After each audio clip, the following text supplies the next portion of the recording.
and it can be used actually. Can you say that again? That was Arthrogit. GIT? Oh, so it has Shilajit in it, maybe? No, this one doesn't. It's Oh. it is ARTHROJITH.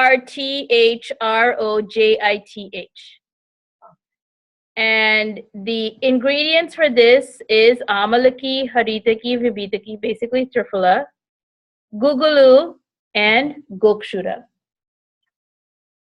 So this is why this is basically triphala, gugulu, plus gokshura. And this actually works very good in arthritic conditions, but it also works in diabetes because of the combination of what's in here.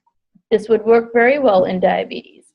This would also work very well in hypothyroidism. And this would also work good in PCOS. Where did you say you got it? It's made by AVP, Ayurveda Pharmacy. AVP. Can you see it? I can see the name of the product. It's just AVP. Yeah, Like AVP. Ayurvedic Pharmacy? Yeah, Ayurveda Pharmacy. Ayurveda Pharmacy. Okay. Yeah, that I can't see. No, it's not on there. It's but not she's on just there. telling you. AVP. It has AVP written on the capsules. Oh.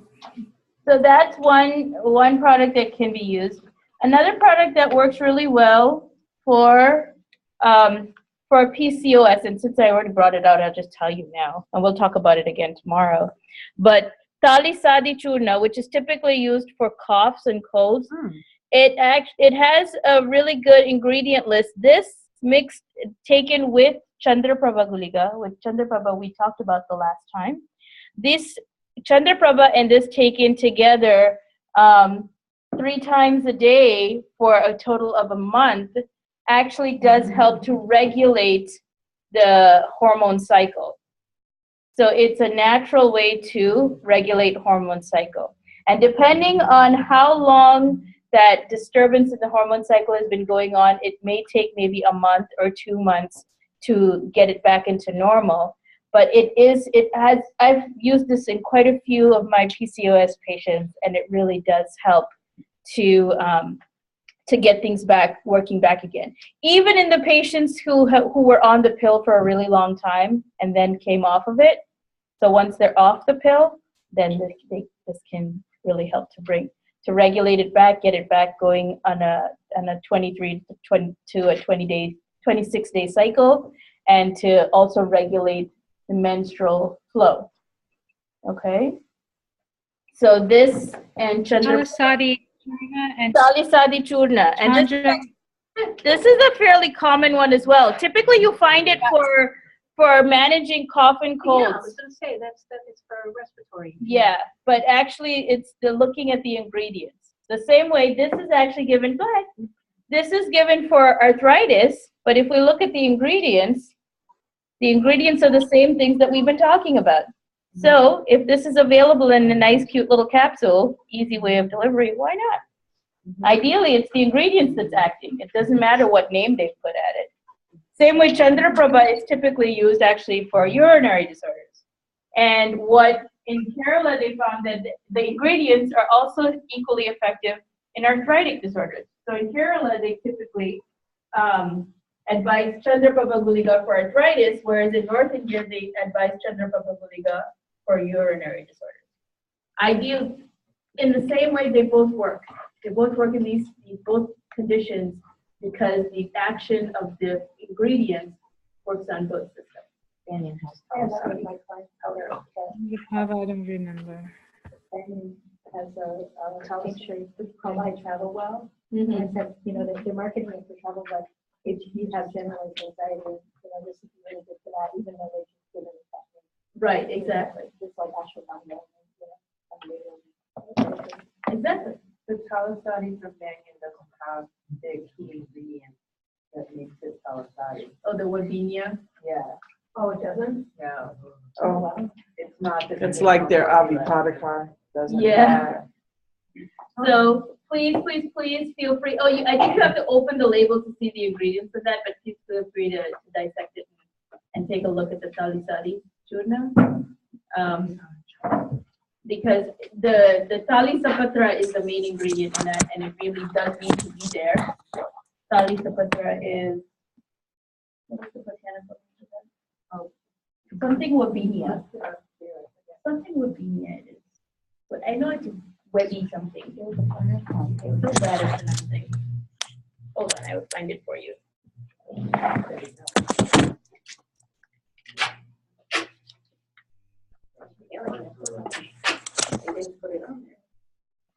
You may have to separate again. Yeah, you have to separate it. It's there.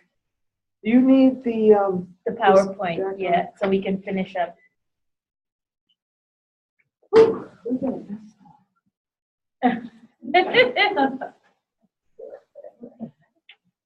Anusha, what is the Chandraprabha? Chandraprabha is one of the Googaloo preparations. It is actually in the notes from the previous module. Okay, I'll look. One of the Googaloo preparations that can be used. It's very good as an anti-inflammatory in arthritic conditions, but it is also equally. It's very effective in. It's very effective in urinary disorders as well. In fact, that is the main indication is for urinary disorders. So this Chandraprabha Guliga we can use in diabetes for helping to control blood sugar and to basically increase the Agni, to reduce any plaque buildup or ama in the shrotas, and to enhance healthy, good circulation as well as healthy and adequate dhatu nourishment. Okay, so that's why it works very good in diabetes. It's also indicated in PCOS because since it is cleansing of the shrotas, it actually helps to enhance proper hormonal function and hormonal triggers or release. So it basically regulates the hormone cycle for women. Thank you. Chandraprabha. CHANDRAPRABHA. And that is in your notes from the last module. And did you say where can you get that? You can get that from Kotakal. They are a traditional pharmacy that make it. They actually originally they used to make the same hand rolled ones like how we've made hand rolled ones, but now they've become a little modern, so they have the now regulated machine ones. But they make Chandraprabha. Another really good company that makes very good Googaloo preparations is Doodh Papeshwar, which is one right outside of Mumbai. It has to be a traditional Ayurvedic pharmacy that makes this. The reason why is because remember we talked about purification of Googaloo. That's really important. So I know Banyan does have, I think they do have Chandraprabha Guliga, and I know they do have Kanchanada Googaloo. But one thing you want to do again is call them and ask them and see if they are purifying the Googaloo before they make it into the formula. Because if you're getting raw Googaloo and just powdering it and then adding it with the other ingredients, that is not therapeutically useful. In fact, that can create some other side effects. So it's really important to purify the Googaloo before it is used in making a Googaloo formula. Okay? Okay, so let's continue on. So we talked about, the prognosis of different types of prameha.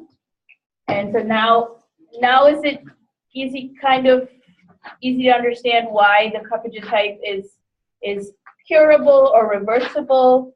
The Pittaja type tends to be manageable, but not necessarily reversible.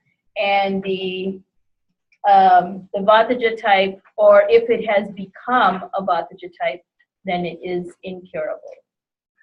Okay, isn't that good? It's amazing. And you see the difference in the taste? Yeah, that opens up your sinuses immediately. Whoa. Yes.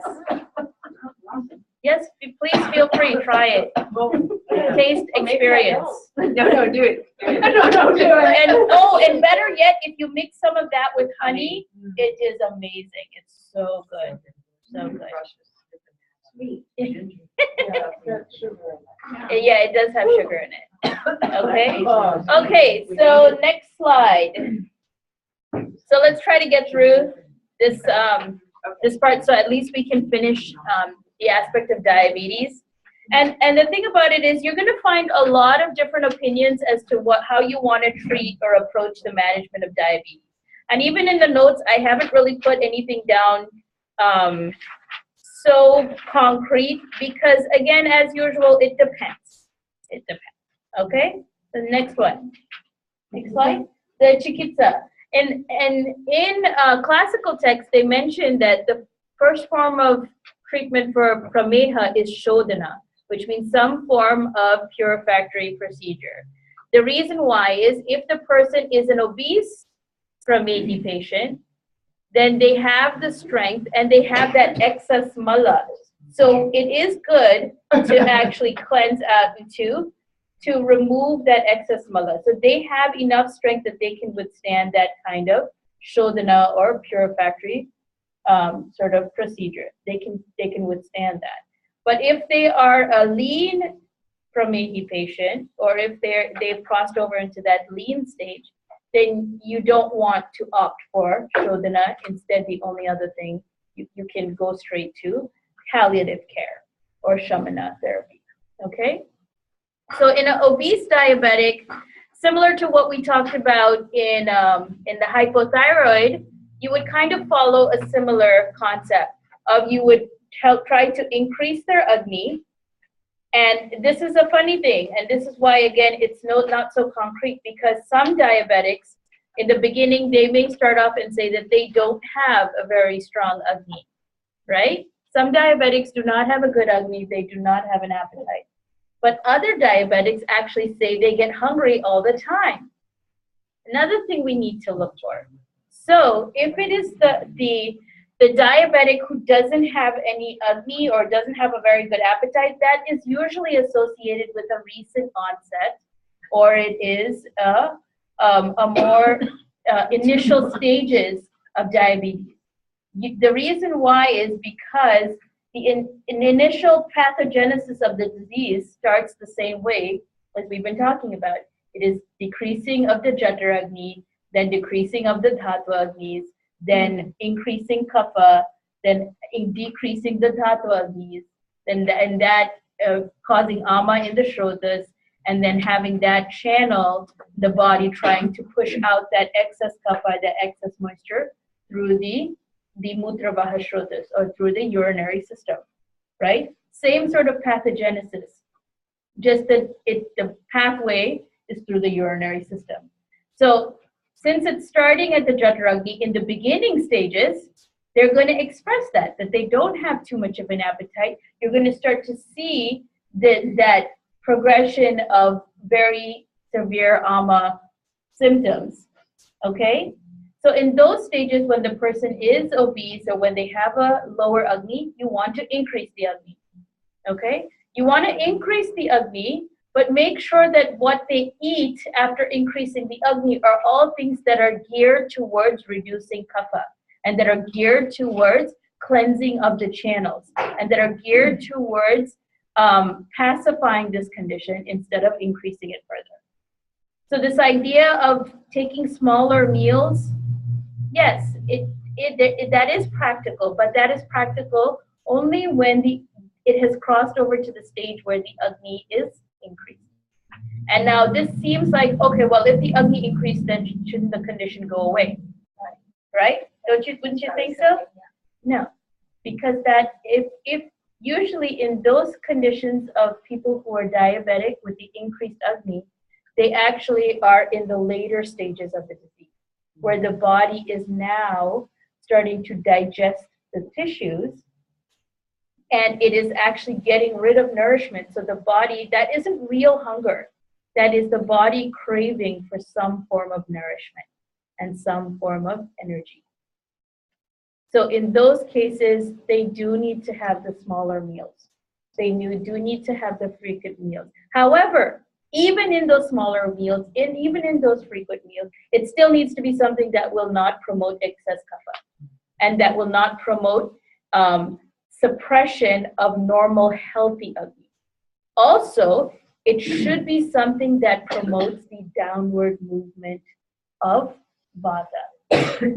Because remember when we had talked about how you end up getting this abnormal intensity of Agni?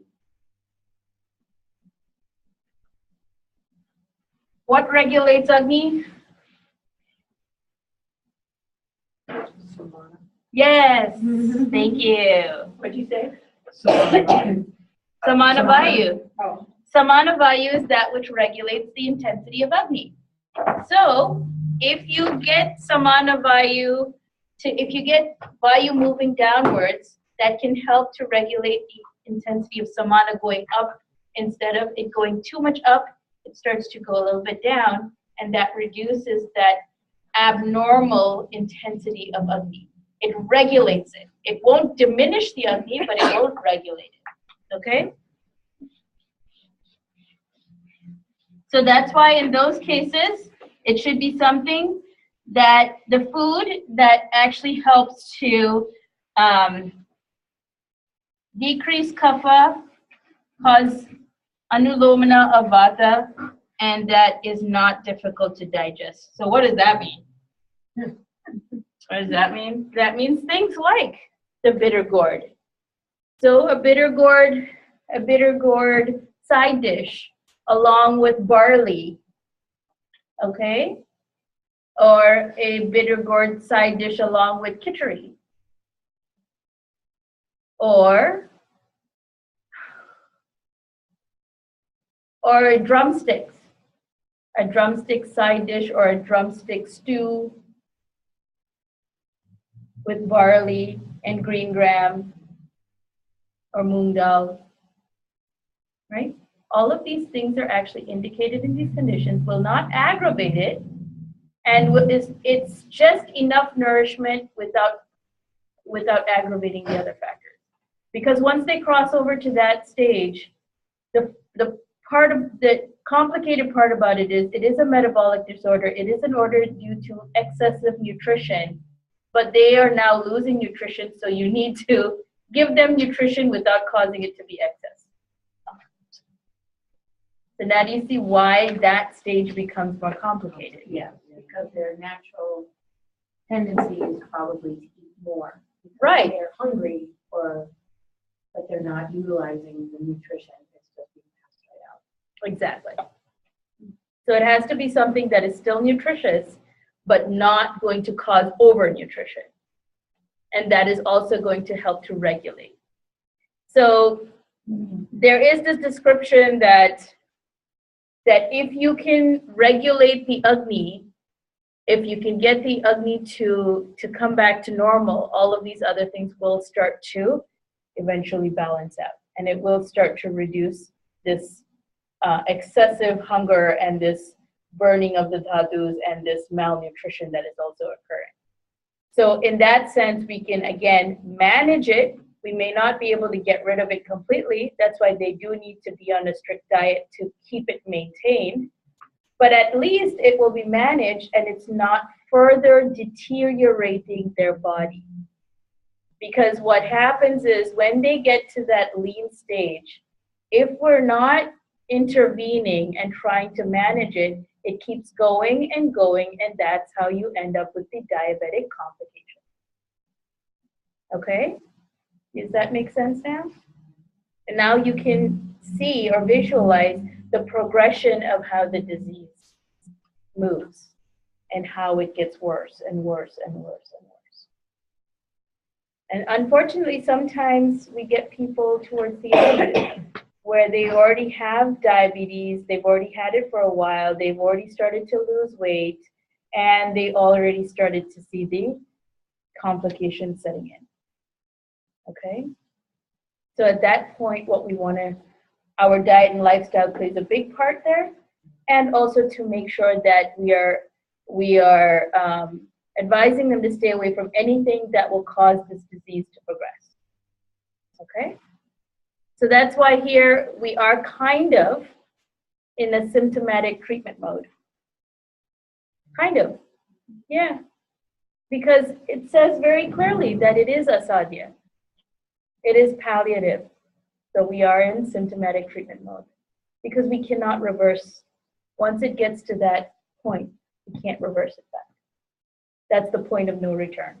Once they start getting to the Vataja stage, it's kind of the point of no return. So we can manage it. So the diet, what we want, of course, our favorite, turmeric. So we want to make sure they can have turmeric.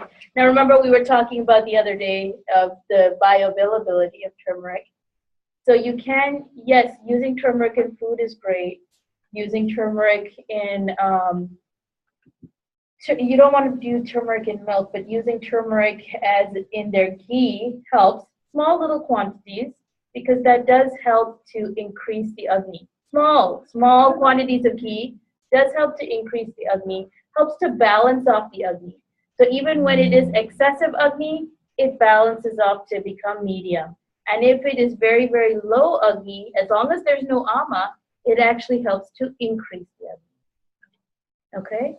So as long as there's no ama. If ama is there, then you don't want to have ghee. But if it's just a low agni without ama, then the ghee does help. And using the turmeric in, like, say, all your foods, that is like a teaspoon in whatever you're cooking, the quantity you're cooking.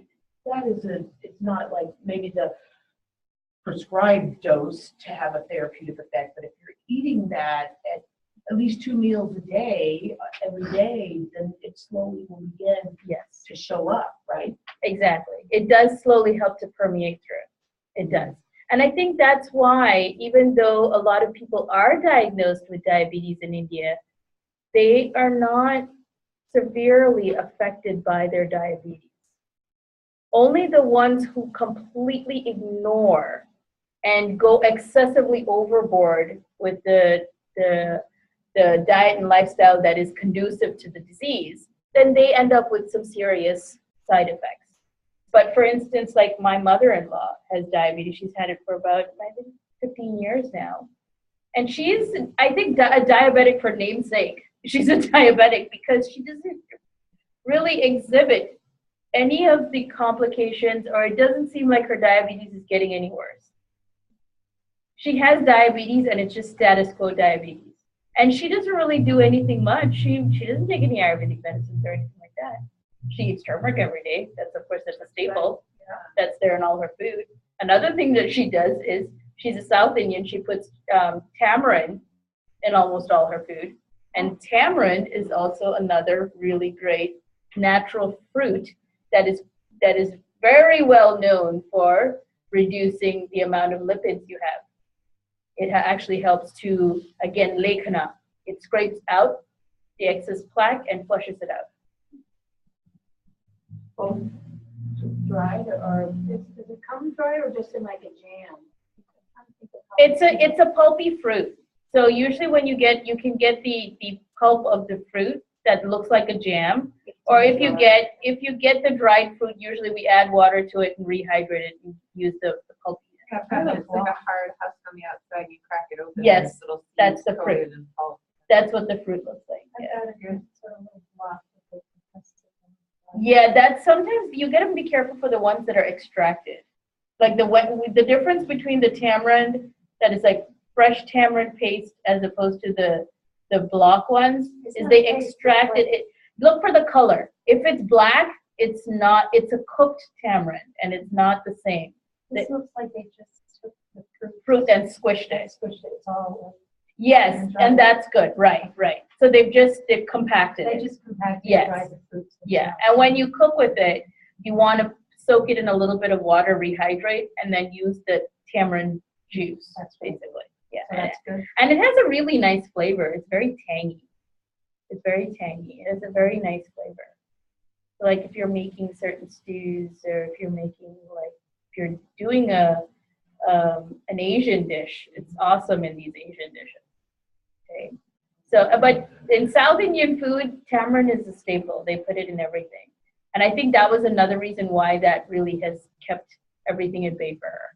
And she's now, after 15 years, for the first time ever, now experiencing what neuropathy is like. She's like, I don't like this, my foot is burning. And so I was like, how long have you had it? Oh, it just started yesterday. So my mom was laughing. She's like, it just started yesterday? I've been suffering with this since before I got diagnosed with diabetes, and I can barely sleep now because of it. But yours has just started yesterday. She's like, yeah, I don't like this. Something's wrong. So after 15 years, it's now starting to show up a little bit. And I think it's more because of stress than her diet that is contributing to the change. Okay. So the diet does have a big part to play in at least maintenance of the disease's status quo and not letting it progress to get any more destructive. Okay. So barley, of course, we've talked about this. We've also talked about honey and how honey works very well and is considered actually the best anupana for anything you give in from Miha. In fact, if we go through in the diet, they have different combinations of or different preparations of how to use barley. And then in every one, you can take barley and mix it with trufala and make that into a gruel and eat that. Or you can take barley and mix it with so many different types of herbs, and you can take that. Another way you can have it is whatever decoctions, whatever powders, whatever paste, whatever medicine you take, honey is the anupana. Honey is always used as the anupana. Because again, just specifically because of the properties and the activities of honey. Okay? So that's another key component that should be there in their diet. If roasted meat is actually indicated, they can have roasted meat. So instead of it being stewed and having too much of liquid, it can be roasted. But of course, roasted without the fat or without too much of the skin. Because the skin is like, for instance, in chicken, the skin is the fatty portion, or I have never had pheasant. Does pheasant have a fatty skin too? No. Wild pheasant. Sweetener. But usually when they talk about roasted meat, they typically mention for it's chicken or it's pheasant or some sort of. Duck, because duck is very fatty. Duck is very fatty, but duck is an aquatic animal. Chicken is because they say the duck fat. Yes, chicken is eating by nature. They say the duck fat is actually supposed to be good For diabetes? I don't know, but just wondered that it makes more of him. I cook with duck fat. We cook with duck fat. Roast potatoes with duck fat, or usually to fry things in. But yes, it is very fatty. It is very, very fatty. Yeah. I tried it once. I couldn't eat it. It felt like I was just eating a blob of fat. Yeah, that's what it felt like. It felt like eating a blob of grease. Okay, so you can have barley. Barley should be another staple. Roasted meat is possible. Cornmeal. So cornmeal is different than corn, okay? Cornmeal itself, or the corn grain powder, is actually very drying. So that's why cornmeal is okay. Like cornbread. Yes. Made with cornmeal. Yes. Yeah. Because that's very drying. And they, yeah. So, and typically we think, okay, corn means it's sweet, it has sugar, so it's bad for us. But all forms of the corn isn't the same. It's the same thing. The cornmeal is dried, it's old, it has the moisture is going, and it doesn't have produced really that sweet effect anymore. In fact, it induces dryness in the body. So corn, Even if it's wet. yeah, because it's already dried out before you wet it again. Yeah. So cornmeal is okay. And of course, green gram. Okay. Lifestyle, of course, you want to do exercise. If it is an obese person, they do need to do a little bit more vigorous exercise. But if it's a lean diabetic, it needs to be some milder form of exercise, and that's why yoga works all the way around. For both types, yoga works. For the obese diabetic, walking is indicated. And whenever we say exercise or we advise exercise from Ayurveda, it's never any aggressive exercise. It just means movement. Just move. Don't sit. Because the sedentary lifestyle is what caused this in the first place. So they need to move. They need to do walks, or they need to do yoga. Exercise that gets your body moving without causing exhaustion. Okay? Without causing exhaustion. Because once it gets to exhaustion, then that means it's aggravating vata. Okay? So you don't want to exercise to aggravate vata, but you do want to exercise because your body is made for movement. Okay? Make sense? Exactly. And of course, the aushadas, which we've been talking about, Triphala is very widely used for controlling diabetes. Even in the obese diabetic, it works really well. And again, the dosage and the frequency for that, the dose can be anywhere between 10 grams to 15 grams, depending on how much of fat or how obese they really are, or how closer they're getting to that lean diabetic. And the frequency, again, the same thing. It can be either 2 times a day, 3 times a day. Do they have other predisposing factors? Like, are they constipated? Are they, that the Triphala is also going to need to work on that as well. So you want to look at all those other factors as well, okay? The Triphala is one of the combinations that works really well. Of course, Shila Jatu. So Shila Jatu is bitumen, which is, I think it's the next slide. It's the slide after that. So Shila Jatu it's Tikta Katu, which is bitter and pungent. Remember, we were talking about bitter and pungent being ideal? Mm-hmm. It's bitter and pungent. It is Ushna Virya. It mitigates kapha. It is the drug of choice for Prameha. It also can be used for piles, anemia, gout, kushta, which is different types of skin disorders, and gulma. Okay? And so this is a mineral ore. What they describe Shila Jatu is the exudates or the different resins from trees that have fallen on these rocks in the Himalayas. And as this hot summer sun actually heats up the rocks, have you ever seen rocks that sweat? It almost looks like the rocks are melting because there's an exudate that comes out from the rocks, and they collect that exudate, and that's Shila Jatu. What is Karkam? Huh? Karkam, what is that? I have no idea.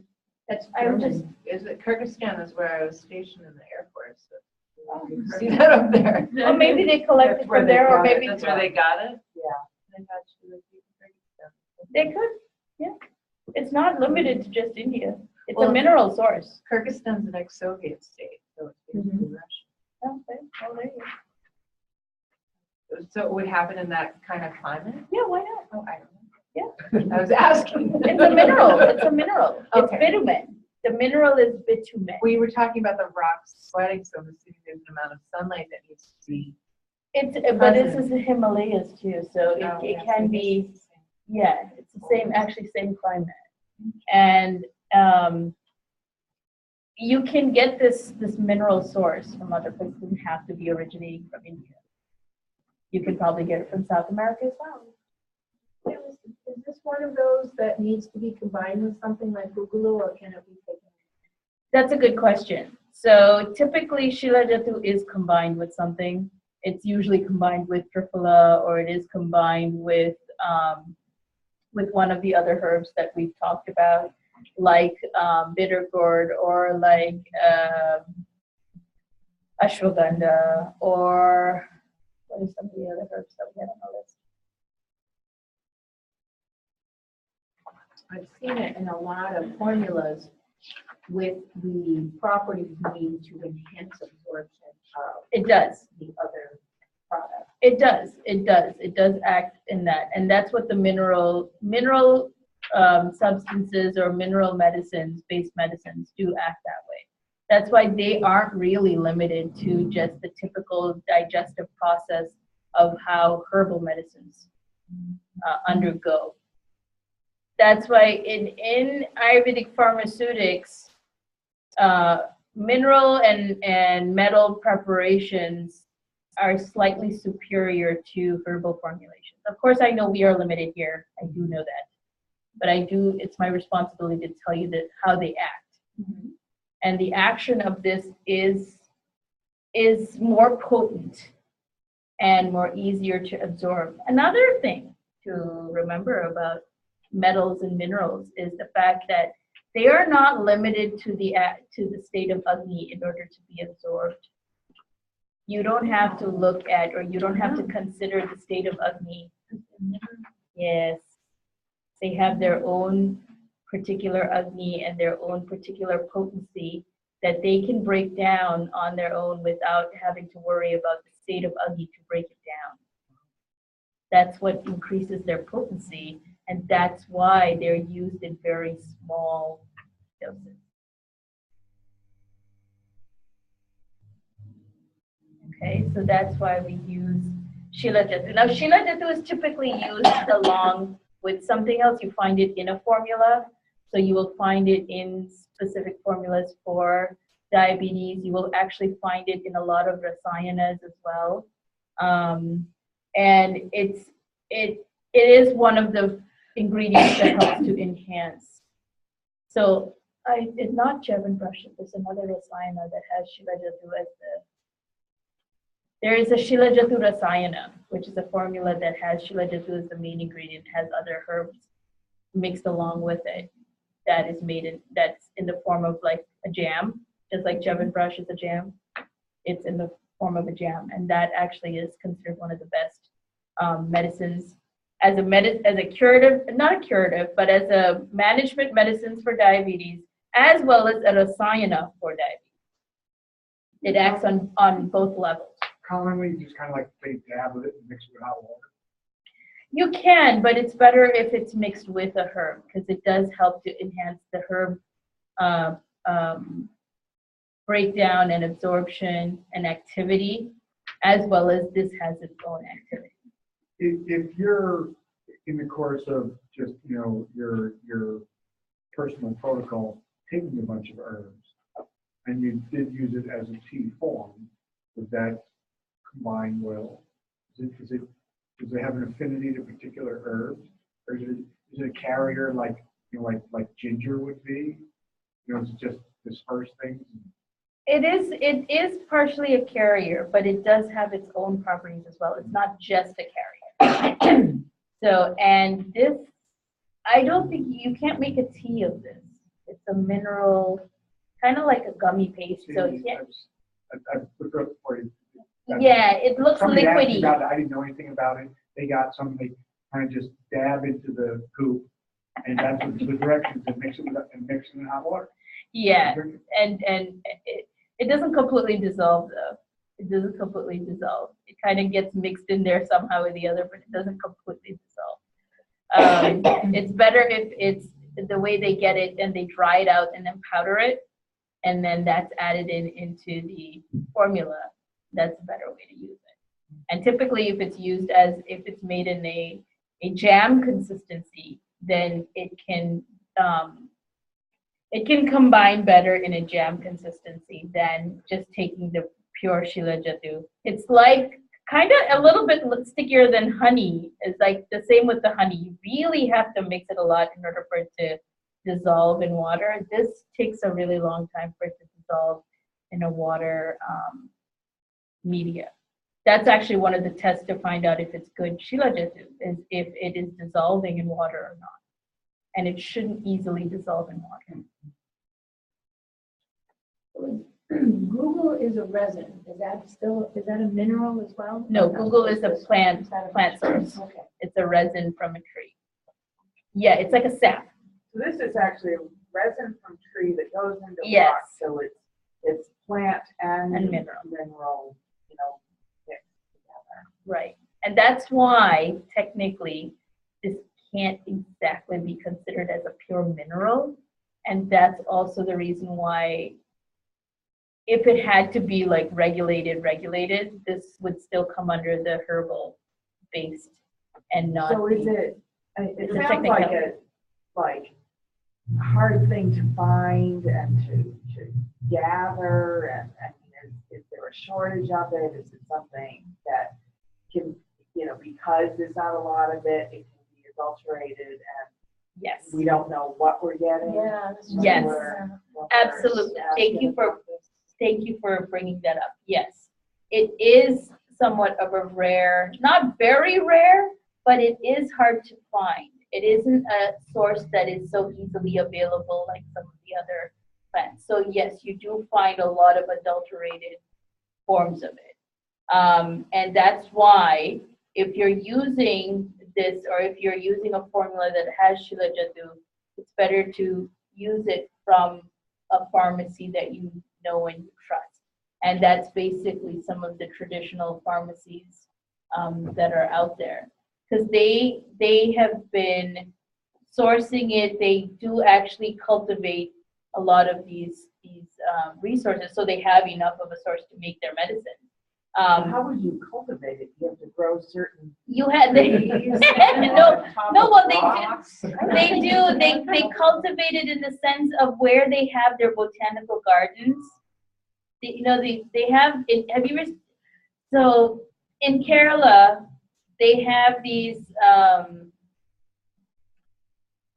these farms, almost like botanical or herbal medicine farms, and especially for some of these bigger companies. In fact, even this organic company, they have like I think a 72-acre plot of land out in the middle of nowhere where there is no roads and no pollution and no any settlement, so there's no way for them to pollute that area, so they can control that. And that's where they cultivate their herbs. And they cultivate the things that they know, even the exudates or the plants that grow in between or the ones that match with each other potency-wise. So they have planted it in such a way that they kind of feed off of each That's other. not in the Himalayas. Yeah. This is coming from the Himalayas. This But is as a one of the farm main up on sources. top of the rock. One of the main sources. I just visualize it. Yeah. That's how I visualize it. No, That's what I wanted. no, Himalayas is not the only place they have mountains in India. But yes, one of the major sources. Classically, when they describe it, it's actually described from the Himalayan mountains. But Himalayas are not the only place they have mountains in India. In fact, Bangalore is a very mountainous area. It's in a valley between. You just have to have plants and rocks. Yes, plants and rocks, ideally. You And need I'm plants sure and rocks. That's very interesting because each plant's gonna have different properties. The different rock formations have different minerals and properties. So Shilajit is like a crapshoot. No, they have. As far as like what it actually is. It is a bit of a controversial topic, and there has been phytochemical studies where they do HPTLC to find out exactly what the constituents are in Shilajit, and then use that as a biomarker to identify real Shilajit or unadulterated Shilajit.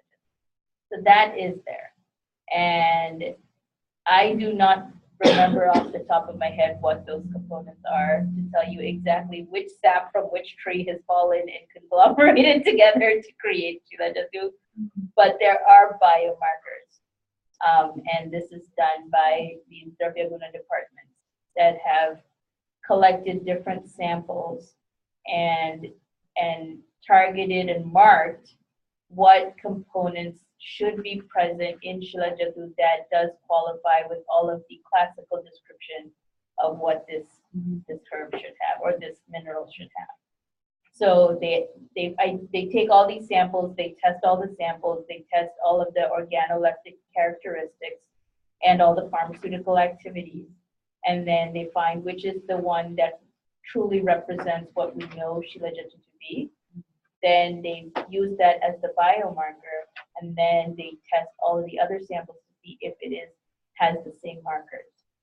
So that is there, and that's exactly why it is complicated to find the real Shilajit as opposed to the adulterated one. So it does need to go through a process first. And the pharmacies that are using this or have been using it for a long period of time, and also what you will notice, it's a good question you brought up, because Shilajit preparations, there are not that many in the market. There are only few Shilajit preparations. Most of the pharmacies make maximum 2 formulas that have Shilajit. They won't make many because it's very hard to source. So the real pharmacies don't make many, and they don't make a large batch. They make smaller batches. Whereas some of the other pharmacies that are mass producing it and that are making too much, that is the ones you want to question. Right. So again, you you want want to look for a sweaty rock. yes, there you go. Who knows? It's probably here and the bears are eating it, or it's there stuck on the side of a tree somewhere, and it's there in the back of your house at your river, and we never knew that was Shilajit. Because we've never tapped into the resource of what's here. But I am sure that there are lots of endangered species in India that grow wild over here because it's indigenous to this area and this climate, but it's rare in India. So what we term as rare plants in India are common plants here, and what are common plants in India are rare plants over here. So this is an area we really need to work a lot on. But I'm sure there are lots of natural resources here that we could probably tap into and use that. So it's interesting, if Banyan sells it just by itself, like Shilajit tablet. But it must have some herb. Filler, yes, got it. Filler, You yeah. know Prashanti? You know Prashanti the Jager? Yeah. Yes. From organic. He's like a sales psychologist, but he's also he is a plant saver kind of guy. I can find out from him information. I'm quite sure he's written an article. I just found a paper I sent to them, maybe it's like, and it says there's 4 kinds. And it gives- Yes, yes, And it gives the different vipakas for each one. yes. And, But all 4 of them are not available anymore. Some of them are extinct. I think there's only 2 forms, or basically one that is, out of the 4 types of Shilajit, only one is the actual one that is still available, and that we are using. But the other ones are not available, they're extinct. Yeah. Their product just plain Shilajit has maltodextrin and organic rice flour. That's what their Shilajit is? No, it's a Filler is. carrier. Oh. Yeah. It is kind of magical in a way. Well, it's not black and white, you know, it's any tree, it's any rock, but maybe not, like, we don't even know what It is quite a process to correctly identify these, and that's why we have people who specialize in just this area. They don't specialize in disease. They don't specialize. They're Ayurvedic doctors, and then they go on to specialize in pharmaceutics, not pharmaceutics, pharmacology.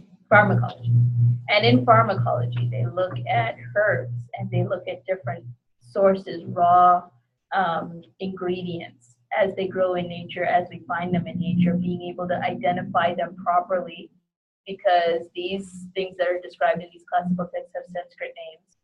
They do not have botanical names attached to them. So are we identifying the correct plant to be saying that this plant really is ashwagandha or this plant really is this one, right? Yeah. So there is a whole process that they go through in order to try and most truly find the plant that really represents this name, so that we know that if we're saying it's Dashamula, that is actually Dashamula and not other plants that are substitutes for the real Dashamula? And this is a good question too, because Dashamula is actually becoming extinct. And with the amount of Dashamula that is being mass produced, it's not real Dashamula. Yeah. They're using adulterants. That's what I'm so concerned about with herbs. Yeah, no, I agree. Just It is a real really- problem. He, Prashanti did post something on Facebook. He has an institute called Gunadari, Mhm. where it's a, save the herbs. Yeah. But Kaya had a question. What is the shelf life for the Shilajatu and pink coral? They have an unlimited shelf life because they're minerals. Minerals and non-herbal ingredients, they don't have an expiry date because they're not really affected unless they have some moisture that gets in that spoils the actual product, but they don't disintegrate or they don't deteriorate. So for instance, bhasmas, they had to put, Ayush was forced to put an expiry date on bhasmas because according to GMP certification, everything should have a shelf life. So they have arbitrarily picked 2 years to 3 years as a shelf life. Originally, before they came out with that, there wasn't a shelf life because there is no shelf life for bhasmas. Once they're created, they do not deteriorate. 2 years in the US. Yeah, a lifetime. They do not deteriorate. They don't. So bhasmas and minerals and these other, you have kashta aushadis and rasa aushadis. And all of this, even though it's not a metal, these all come under rasa aushadis, which is anything other than herbal comes under rasa aushadis. And in rasa aushadis, for the most part, most of them do not have shelf lives because they don't deteriorate over time. In fact, they may potentiify over time, but not deteriorate. Crude Googloo resin should last, 100 years. Whatever. Yeah. Even ghee being ghee is an animal source. So it's not a herbal source, it's an animal source.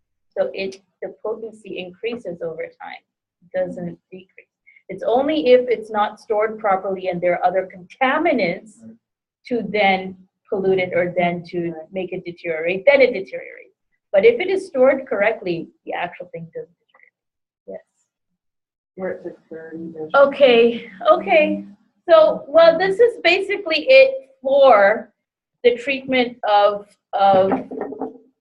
diabetes. And I know I haven't given you clear-cut lines, and I know that's probably what you want.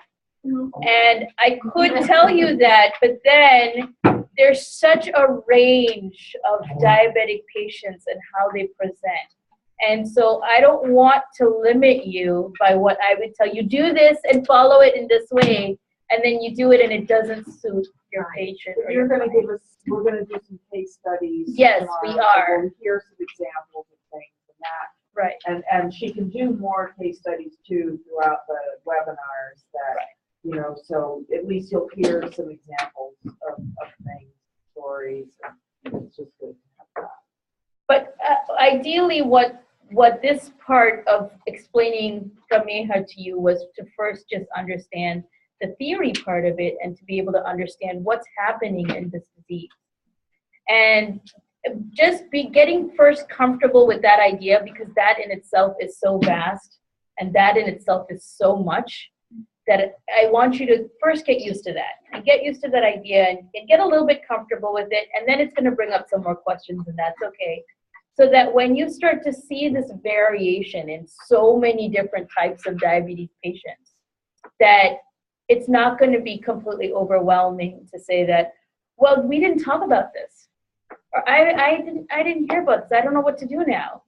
And that always happens. You come across something like, oh God, I've never seen this. What am I going to do now? This wasn't part of our discussion, or this wasn't there in the book. But if you always just look at your signs and symptoms, you don't, just is there. Exactly. That's why this can be somewhat of an elusive topic, but if you go back to the basics, you go back to what we originally learned and be firm in that, it won't be as confusing as you think it is. So don't focus on the one thing you don't know. Focus on the things you do know, and it will help you to understand the things that you don't. Okay? Okay, very good. Okay, well, good night. Thank you. You're I don't know welcome. what people are thinking about doing for dinner, but I think Anusha and I are probably gonna go grab something to eat downtown. Yeah. And maybe, I was thinking maybe the Indian restaurant in Williamstown, because we haven't been there. Okay. If anybody wants to go, I don't know what anybody is doing, but, I think I'm gonna stay in. okay. Where's the Indian joint? It's right next to the Thai place that Oh, we right went to, down on Spring Street. Anyway, that's what I was thinking. But it's kind of up to you. I mean, No, it's fine. it'll be too late for me to cook when we get home.